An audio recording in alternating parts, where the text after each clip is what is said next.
Hello everyone, welcome to moms magic. তো এখন বাজে সকাল 9টা আর আজকে ব্রাশ করতে করতে একদম সকাল সকাল থেকে আমার ব্লগটাকে স্টার্ট করলাম। কালকে রাত থেকে মা আমাকে বলে যাচ্ছে ওয়াশিং মেশিনে জামা কাপড়গুলো ঢুকিয়ে দেওয়ার জন্য, কিন্তু আলটিমেটলি সকালবেলা উঠে ঝাড় খেয়ে তারপরে আসলাম কাজগুলো করতে। যেহেতু এখানে মিক্সচার জামা কাপড় আছে সেই জন্য কুইক ওয়াশ না দিয়ে ডেলি ওয়াশে দিলাম, তাহলে পরিষ্কারটা ভালো হবে। কুইক ওয়াশে 15 মিনিট টাইম লাগে আর ডেলি ওয়াশে 64 মিনিট। ওইখানে সার্ফটাও দিয়ে দিয়েছে আর সব সেটিং মোটামুটি ঠিক আছে। তিথি সরকার বলে একজন আমাকে কমেন্ট বক্সে আস্ক করেছিল যে দিদি তুমি কোন সার্ফটা তোমার ওয়াশিং মেশিনে ইউজ করো, তো আমি নর্মালি সার্ফ এক্সেলটা ইউজ করি। বাইরে রোদের তাপের জন্য কিনা জানি না, কিন্তু আমার চুটকি গোলাপ গাছটা রোজগুলোর পিঙ্ক কালারটা ফেড হয়ে কেমন হোয়াইট হোয়াইট হয়ে যাচ্ছে।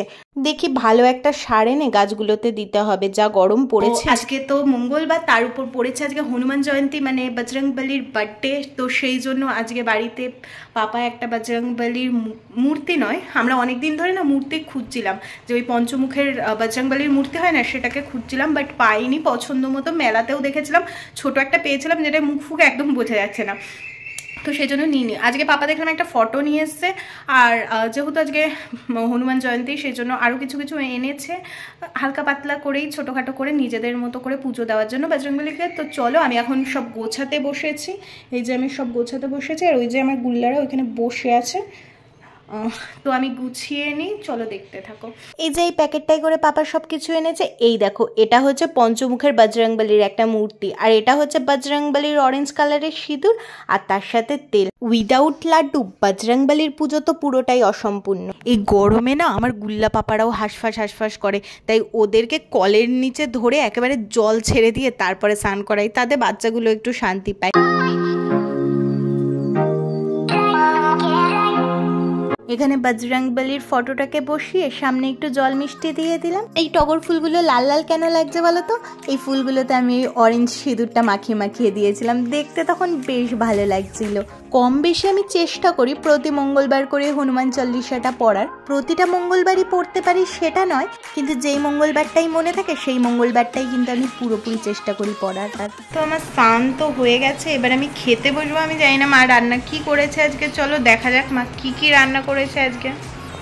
তো আমি আমার থালা নিয়ে এসেছি, এবার চলো দেখা যাক মা কি রান্না করেছে আজকে। তো এটাতে তো ভাত আছে, আর ওই যে আমার ডিটক্স ওয়াটার ভিজছে। এখানে রয়েছে ছোট ছোট কাচকি মাছের একটা ঝাল, এটা হচ্ছে আম ডাল, এখানে রয়েছে মাছের ডিমের বড়া, এটাতে কি আছে,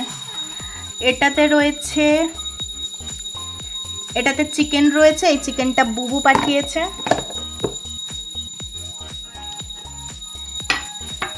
এখানে একটা আলু আর আলু পটলের চচ্চড়ি রয়েছে, আর এটা হচ্ছে আমের চাটনি। তো এখানে আমি আমার প্লেট মোটামুটি সাজিয়ে নিয়েছি। এই যে ওই চুনো মাছটা, একটা মাছের ডিমের বড়া, ডাল, এই যে চাটনি, আর চিকেনটা একটু পরে নেব। অঙ্কিশ বলে একজন আমাকে কমেন্ট করেছে তোমার নতুন সাবস্ক্রাইবার পাশে থাকবে, অবশ্যই পাশে থাকবো Ankish. Thank you for connecting with me. আর আজকে আমার ব্লগটা এতটাই ভালো লেগে থাকলে like, share and subscribe. Tata.